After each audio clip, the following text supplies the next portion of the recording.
Hello, colors. Welcome back to Viva Barca and welcome to another interesting episode where we are going to be discussing on some interesting updates. We start with Usman Dembele as we are going to be discussing on three ways Barca can make up for Usman Dembele's departure. We are going to be discussing on that as we progress. Secondly, we are going to be talking about the future of Franck Kessie as the Barca midfielder is reportedly very close to joining Saudi Arabian giants in a 15 million euro deal. We are also going to be looking on that. So guys, as we get right into the full stories, please do ensure to subscribe to the channel if you haven't. Turn on the post bell notification to always stay notified whenever I post a new video. Consider liking the video and please watch it right up to the very end. With Ousmane Dembele's move to PSG set to materialize anytime now, Barca have been dealt an unexpected blow. The collective heartbeat of the team, once a harmonious rhythm, is now at the risk of faltering, fractured by the loss of a crucial instrument in their symphony of success. Osman was the key gear in a stream-rolling machine. He invited chaos, verticality, and pace. Without him, Xavi will be compelled to experiment as he seeks the elusive elixir that shall bind the team's essence once more. But a reassessment can also prove advantageous. Although Dembele's departure has felt like a sudden eclipse, casting a shadow over the team's aspirations, there are opportunities to innovate now. So yeah, we are going to discuss on three ways Barca can make up for the loss of the French winger. The first, provide Rafinha with the ideal environment. Rafinha in the past season was utilized as a backup right winger for Ousmane Dembele, signed from Leeds United with exponential expectations. He accumulated 10 goals and 12 assists and concluded the campaign with the second highest goal assist in the team behind Robert Lewandowski. Despite his impressive numbers, Rafinha's profile drew many dissimilarities with Dembele as his tendencies to invert, play associative football, and struggles in take-ons meant he was not always best suited to be the isolated winger with a large chunk of one versus one duties. Barcelona's box midfielder specialized in creating left side overloads and isolating the right wingers. But with Rafinha tasked to hold width and take men on, the system did not continuously operate at its full potential. Consequently, Xavi will be obliged to head back to the drawing board and devise a strategy that favors his star man most. The second, sign an overlapping right back.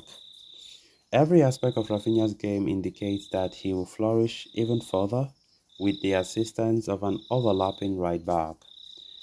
He struggles to dribble consistently on the touchline, but the Brazilian is far more comfortable by beating his man in deeper, more open spaces, which was well documented at his time with Leeds. While moving inside, he possesses the ball striking and finishing skills to be a goal threat. As a creator of half space, he is also a force to reckon with. Barcelona have been in talks with the likes of João Cancelo and Ivan Fresneda, who are both well equipped to take control of the right flank and lend their services upfield. Recruiting either one of them could create a promising dynamic. Even so, this strategy leaves Barcelona more vulnerable at the back as it will come at the cost of losing defensive strength. Koundé's defensive expertise is relied upon in the current system, which will no longer be an option if an offensive fullback is required. In that case, another systematic tweak could prove appealing into the coaching staff. Then the next is signing a left-footed midfielder. Since the start of the summer transfer window, Barcelona have been linked heavily with left-footed right central midfielders who are comfortable drifting wide, Bernardo Silva, Arda Güler, Giovanni Lo Celso are just some examples. The interest in a profile of this ilk implies Xavi is pushing for such a player to support the right winger and compensate for having a more defensive right back. As Rafinha drifts in central areas, a left-footed midfielder can seamlessly drift wider to free space for Rafinha inside while providing a threat out wide without requiring the fullback to push up. Interchanges between Rafinha and the midfielder will create opportunities from the right like clockwork. Bernardo Silva, a player that Barca proceed to trail anxiously, would fit the mold perfectly. Whether Gavi or Pedri play the right central midfield role, they will, at best, provide underlapping runs, but neither will truly drift wide right to receive, and that is not adequate enough to aid the right winger.